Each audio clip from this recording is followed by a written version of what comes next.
Alright, second time we're recording this because the camera decided it was going to be out of focus the entire recording, so freaking sweet.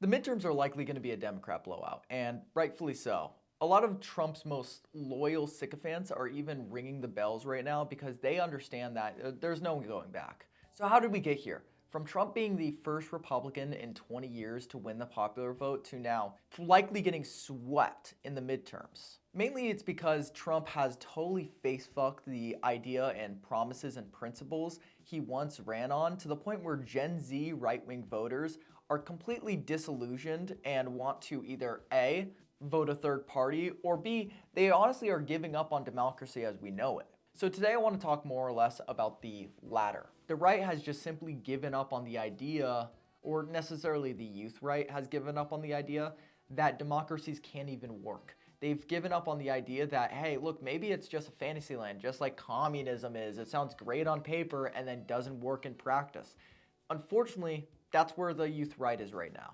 And because they truly believe that being a dictatorship is the only way they get representation, we're quickly falling down a hole that it's going to be hard to climb out of.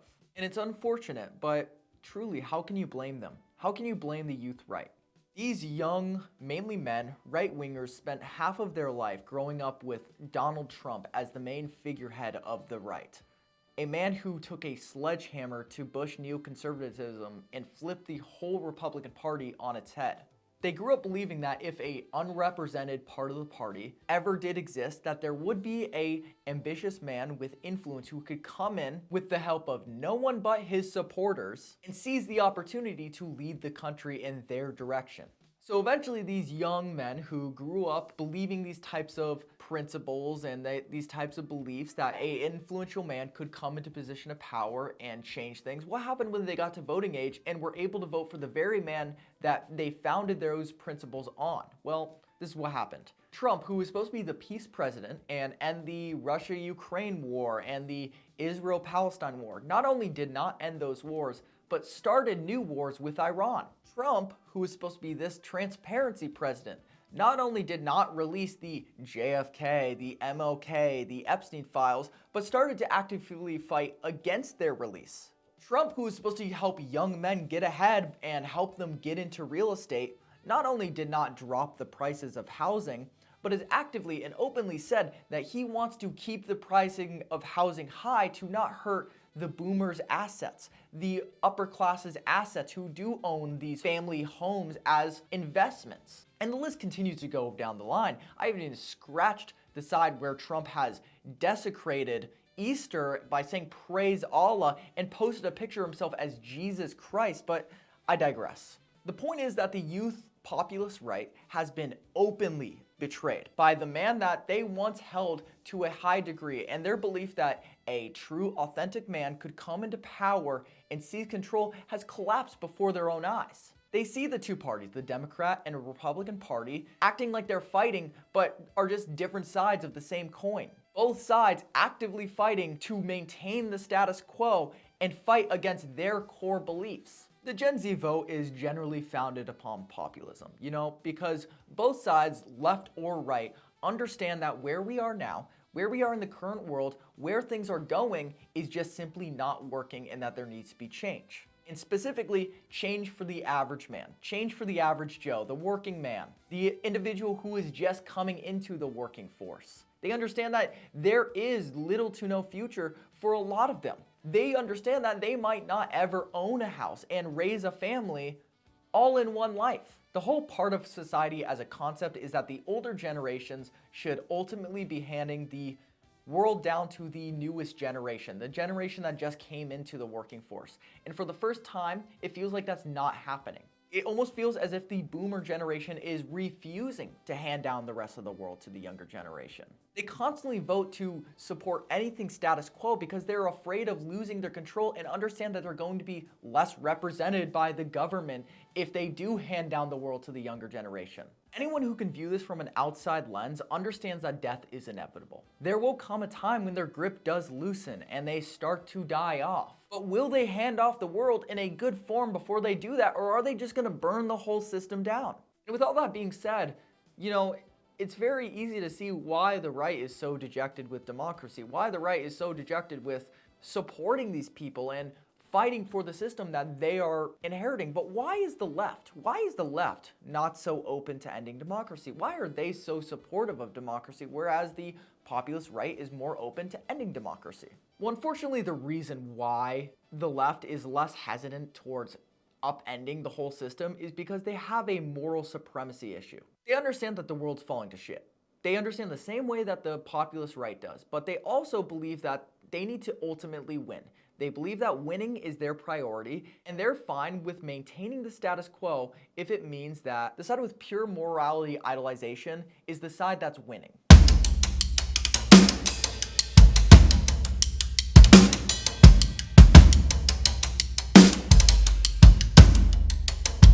For the populist left, it's become a religious alternative to have the ultimate openness, most extreme openness to all creeds of people, all religions of people, all sexes of people, and all genders of people above all else. That's their purity test. It's not built upon solutions to the problems they might hold dear, but whether you're tolerant enough of everything else trumps all. And unfortunately, the establishment Democrat Party understands this. They understand this and have weaponized this to keep them in line, keep them in order. They jingle these like keys above all of these leftists and pin all the world's problems on the other side, when it's in reality, most of the world's problems come from both the Democrat establishment party and the Republican establishment party working together towards the same common end goal. It's both sides, it's both the establishment parties that are responsible for the death spiral we are in today. Another thing I feel like I should point out is that I've directed most of ending democracy as a concept on the right, but the left holds those values true as well. The left is more than open to ending democracy. Yeah, sure, they vote blue no matter who and support the figureheads of the establishment, whoever they may pick out, like Kamala in the last minute of 2024. But the other side also is open to the idea of ending this democracy as we know it, if it means they win. Let me break it down, for example. Look what just happened in Virginia. Virginia in the past 4 years has shown potential to become a swing state very soon. In 2021, a Republican governor won there. And in 2024, it was in a closer margin than some of the swing states for Kamala. So Virginia, the Democrats who just won a majority in 2025, not that long ago, who ran on moderation, have gone to the exact opposite degree. And they've gone so extreme in most of their legislation and policy passing. For example, they just voted in favor of all of their electoral votes when they vote on a president does not come from whatever the state votes, but it comes from whoever wins the popular vote. Meaning that if it's not a Republican blowout, like we saw in 2024, then their votes automatically, for now on and forever, go towards the Democrats.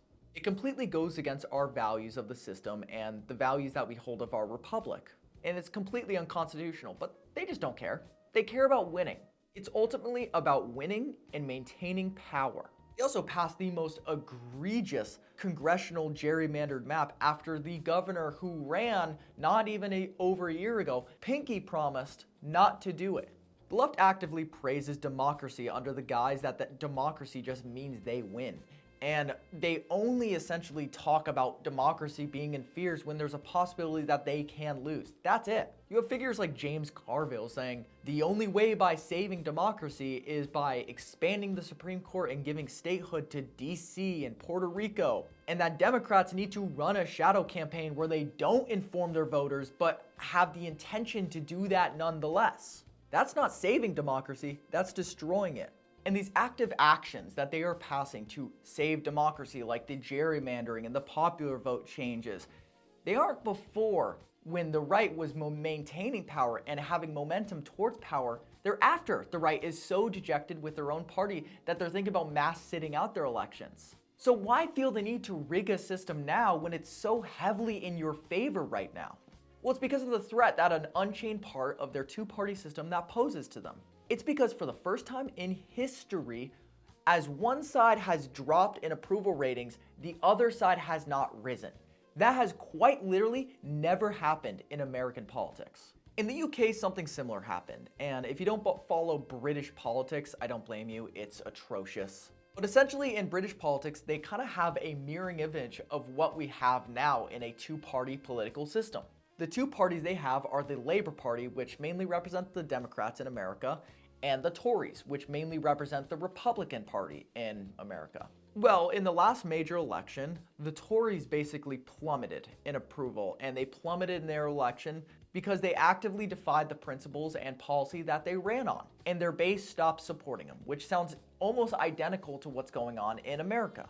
Now in the UK, they do actually have third parties that do hold minorities of power in their political system, but they essentially act as branches of one another, like the Green Party, which is like the third largest party in the UK, acts as a branch towards the Labour Party, and other different parties act towards the branch of the Tories, and they all are essentially a two-party system, even though they're separate, kind of like how Bernie Sanders is technically an independent, but he votes with Democrats like 99% of the time. But here's the difference. In the UK, when Tories were blatantly disregarding their own policy that they ran on, blatantly ignoring the base that voted them in, there is a different branch, a third party called Reform, who did something different and did not act as a branch of the Tories and actively fought against the Tories themselves. They actually garnered a lot of support in the last election, and the Tories were panicking, saying, look, if you split the vote between Reform and Tories and all of these seats, guess what's going to happen? The Labour Party is going to come in and sweep, and they're going to win all these seats, and then they're going to have a majority. It's very similar to the fear-mongering that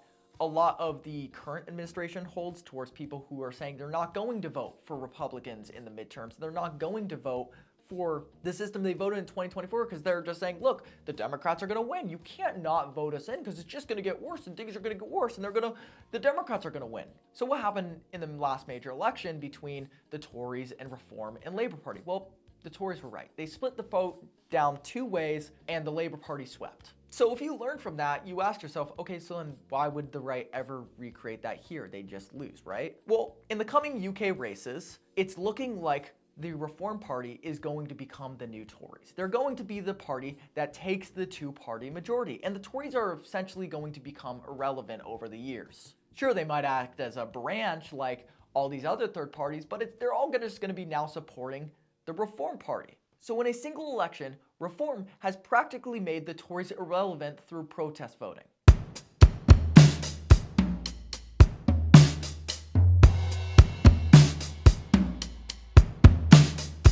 The disillusioned populist right needs to go ahead and they need to protest vote in the midterms. And if momentum is right, protest vote in the 2028 presidential election. And no, I'm not talking about voting for people who don't hold your values like libertarians or the Green Party. No, I'm talking about creating a new party, one based on populism. And not just one based on principles of the populist right and what they hold, but also the principles of the populist left. We can't win with a fourth of the vote, which is essentially the dejecting part of the Republican Party that would come to this new party. We have to create a new party that takes a majority. So how do you do that? Well, you do it by taking from the left. You take from the populist left because we do have a lot more common with the values that the populist left hold true. Sure, sacrifices are going to have to be made on the right. Where they have to be made, I mainly see economics. Reaganism-based economics is a dead end. The right needs to concede a good majority of their economic policy and concede with the fact that, hey, we might need to tax the rich. Hey, we might need to create welfares that support our citizens and our people and our fellow neighbor. But here's the part that's going to be hardest. The left, in order to see this through, are going to have to make sacrifices of their own. If they want to join a coalition populist party and we join through and we deject ourselves from the Republican and the Democrat Party, the left is going to have to make a sacrifice mainly on their social policy. The part that the right has split from their Republican Party are the parts that are going to be a non-exception for the right. So specifically things like immigration and other nationalistic demographic-based policies. Those are things the right will not budge on. But on the other hand, things like LGBTQ rights, which if you're like a populist left-leaning person watching this video right now, I'm telling you this right now, the youthful right, the populist right could not care less. I'm telling you this right now, it's such a non-issue. These LGBTQ rights, we don't care if you are or are represented. If anything, we're fine with you being represented. We don't view you indifferently. Most of the populist right wing cares mainly if like it's a cultish extreme of cutting off genitals of kids and pumping kids with drugs and stripping naked in front of kids, mainly all around kids. If you don't support that shit, I'm telling you right now, the populist right could not care less. Even things of like trans people in sports, sure, biologically it's unfair, but it's such a non-issue that only the people who really care, and I'm telling you this right now, are the boomer Republicans. Not the youth Republicans who are populist leaning. No, the boomer establishment Republicans, those are the only ones that are making this such a big deal. The youth right could not care less, and they are fine with you having representation. The populist left will only have to accept a more nationalistic rhetoric, and the populist right will have to understand and accept a more anti-free market rhetoric. The rest will just fall into place. The commonality of the populist left and the populist right is a lot more close than what I think people realize. Most people point to the shoehorn theory, but I think politics is a lot more complicated than just a straight line. It's a bunch of different moving parts that coincide and clash with each other. When it comes to populism, both sides are practically identical on foreign policy. They're anti-interventionists in the Middle East and Israel's endeavors. It's always been the issues that I feel like we could concede. Both sides could concede on that the establishment Democrat and the establishment Republican parties have weaponized the most. And I feel like there is a fear factor of conceding to the other side, conceding saying, hey, we'll accept these if you accept these to the other side, and admitting defeat to one degree just on the fear of losing and losing momentum. We need to break free of this idea that you can vote either Democrat or Republican. We need to create our own new party that challenges their party, because essentially the Republican Party and the Democrat Party are not a two-party system. It's a one-party system serving an ultimate end goal of their establishment. We need to create it into a two-party system that can challenge their establishment party.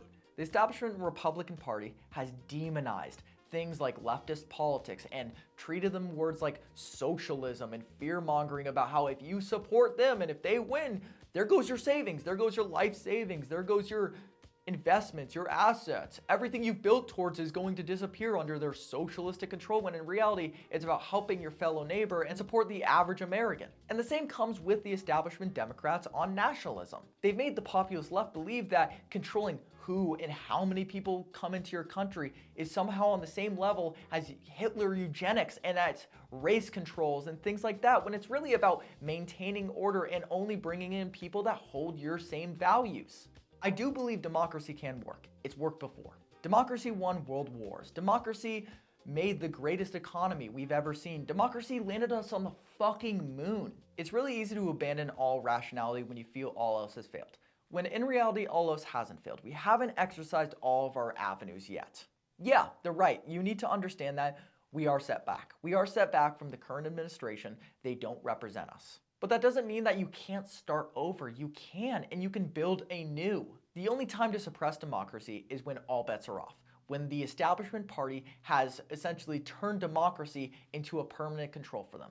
I don't believe we're there yet. Sure, we have groundwork being laid for them to have permanent controls like what we see in Virginia and other avenues and other states and other gerrymandering and the constant control and power grabs we see on a daily. But I deep down believe that we still need to preserve the values that we once held that made us great. And also, boomers can't live forever, so there's that too. Boom. Done.